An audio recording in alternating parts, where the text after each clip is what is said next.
Bonsoir, Bénédicte Martin, vice-présidente de la région Sud Provence-Alpes-Côte d'Azur.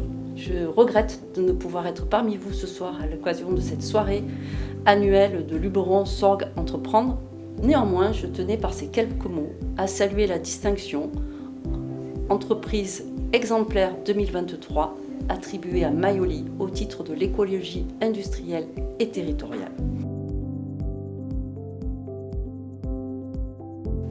L'écologie industrielle et territoriale, c'est une démarche que la région Sud porte dans son action publique et politique au quotidien, puisque nous avons notre plan climat, un plan climat 100% vert, 100% positif, et que nous avons voulu véritablement inscrire dans la durée, dans le cadre de la signature d'un protocole expérimental de planification écologique avec l'État. Nous sommes région pilote sur ces questions.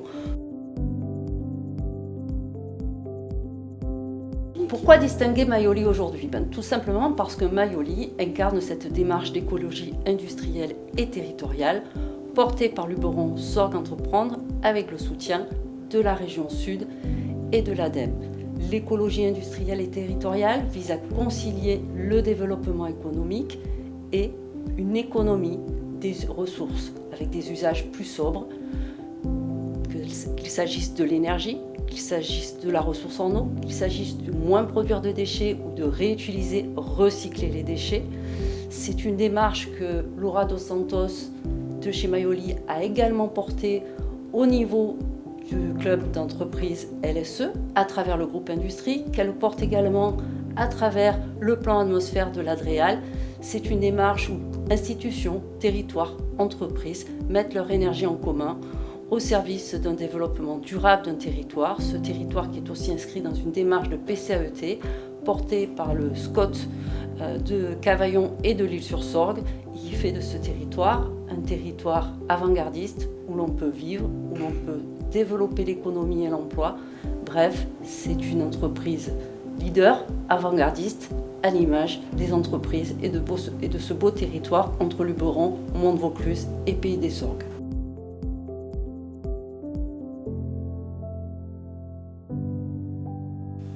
Bonsoir à tous, je suis Laura Dos Santos, la directrice du site Mayoli, basé à l'Île-sur-Sorgue, qui est le leader des argiles thérapeutiques.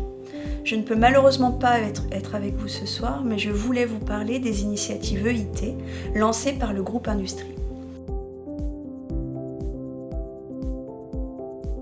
Le groupe Industrie, l'objectif c'est quoi ? C'est d'amener les entreprises à collaborer pour les rendre plus performantes. Pour réussir, il faut créer un climat de confiance. Et ça se crée en organisant des visites de sites, en travaillant sur des problématiques communes et en mettant nos compétences en commun pour identifier des plans d'action que nous pourrions mutualiser. C'est le cas de la transition écologique et nous avons d'ailleurs de nombreux sujets sur lesquels travailler, le covoiturage, les énergies alternatives, la réduction de notre consommation d'eau et bien d'autres. La mutualisation, elle apporte beaucoup de bénéfices. Le gain de temps, la réduction de coûts, la mutualisation de nos compétences et de pouvoir même faire appel à un expert externe lorsque c'est le cas et nécessaire. La participation, en tout cas pour Mayoli, nous a beaucoup apporté et nous a permis de mettre en place un plan sobriété ambitieux dans le cadre de notre transition écologique. Elle nous permet de continuer de rayonner au niveau de notre groupe, mais également de notre territoire, en développant nos emplois et en préservant notre environnement. Donc pour cela, je voulais remercier la région Sud, l'ADEME, les agglomérations Luberon, Mont-de-Vaucluse et Pays de Sorgue Mont-de-Vaucluse, mais également tous les membres actifs du LSE et particulièrement le groupe Industrie et Catherine qui nous accompagnent. Merci à tous et je vous souhaite une excellente soirée.